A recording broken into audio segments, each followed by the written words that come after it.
നിങ്ങളത് പെട്ടെന്ന് കണ്ടപ്പോൾ ഏതോ സിനിമയിൽ സ്റ്റണ്ട് സീനാന്നല്ലേ വിരിച്ചേ? ആ ഗ്ലാസ് എല്ലാം പൊട്ടിയെന്ന് കണ്ടിട്ട് ഞാനും അങ്ങനെ തന്നെ വിരിച്ചേ. നമുക്കൊന്നും കൂടി കാണാല്ലേ, വാ.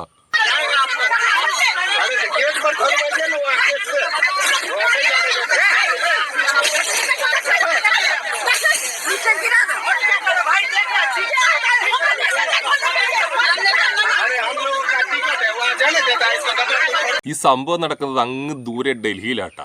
ഇത് കുംഭമേളക്ക് പോകാൻ വേണ്ടിയിട്ട് AC കമ്പാർട്ട്മെന്റ് ബുക്ക് ചെയ്ത് അതിനുള്ളിലിരിക്കുന്ന ഒരു കുടുംബവും പുറത്ത് ടിക്കറ്റ് കിട്ടാതെ, ഇത് റെയിൽവേ പറഞ്ഞ് പറ്റിച്ച് ഒരുപാട് ട്രെയിൻ ഉണ്ട് എന്ന് പറഞ്ഞിട്ട് ഓടി വന്ന ഭക്തരാണ്. അവർ ടിക്കറ്റും ട്രെയിനും ഇല്ലാണ്ട് നിൽക്കുമ്പോൾ അതിനുള്ളിലേക്ക് കയറാൻ കാണിക്കുന്ന പരാക്രമമാണ്. ആ ഗ്ലാസ് എല്ലാം അടിച്ചു പൊട്ടിച്ച് ആ സ്ത്രീ കുറച്ച് എന്താണ് ചൂടായതുകൊണ്ട് മാത്രമാണ് അവർ പുറത്തുള്ളവർ പെട്ടെന്ന് ഉള്ളിലേക്ക് കയറേണ്ടതിന്. ഇതൊന്നല്ല, ഇനിയുണ്ട് ഒരുപാട് കലാപരിപാടികൾ. നമുക്ക് ഇനിയും കാണാലോ, വാ. भीड़ इतनी ज्यादा कि और लोगों का ट्रेन में अंदर आना मुश्किल था। बाहर खड़े लोगों ने खिड़की और दरवाजे खुलवाने की कोशिश की तो बहस हो गई। बहस बढ़ी तो लाठी डंडे से खिड़की के नजदीक बैठे लोगों पर हमला। അവസ്ഥ കണ്ട, ആ വടിയിൽ കൊമ്പല്ലെടുത്ത് കൊത്തുന്നയാരെ അറിയാം. അതിനുള്ളിൽ ഭക്തരാന്ന് കുംഭമേളക്ക് പോകുന്ന കുട്ടികളും സ്ത്രീകളും അടക്കമുള്ളത്. ഈ പുറത്തുള്ളവരും ഭക്തർ തന്നെയാണ്. ഇവർ കാണിക്കുന്ന ഓരോ കോപ്രായങ്ങളുണ്ട. ഒരു പോലീസ്, റെയിൽവേ പോലീസ്, CRPF ഒന്നുമില്ല. ആടെ തോന്നിയ പോലെയാണ്.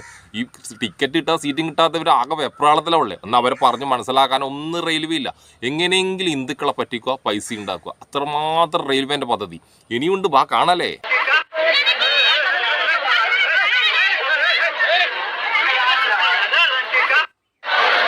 എന്തെല്ലാം അവസ്ഥ അല്ലേ. ഡൽഹിയിൽ കുംഭമേളക്ക് പോകാനുള്ള തിക്കിലും തിരക്കിലും 18 മരണമെന്നും കുംഭമേളക്കിടയിലുണ്ടായ തിക്കിലും തിരക്കിലും 30 മരണം എന്നല്ല പറഞ്ഞു. അതൊന്നും പോലെ ഒരുപാട് മരണമുണ്ട്. ഇതെല്ലാം ഇവർ പൂഴ്ത്തി വെക്കുന്നതാണ്.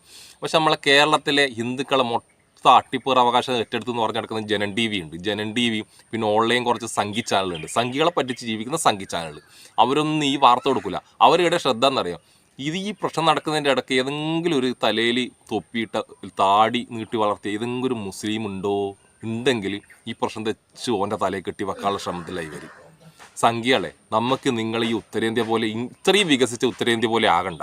നമുക്ക് വളരെ താഴേക്കടയിലുള്ള കേരളമായത് കേട്ടാ. ആ ലെവലിൽ നമ്മൾ ജീവിച്ചോളും.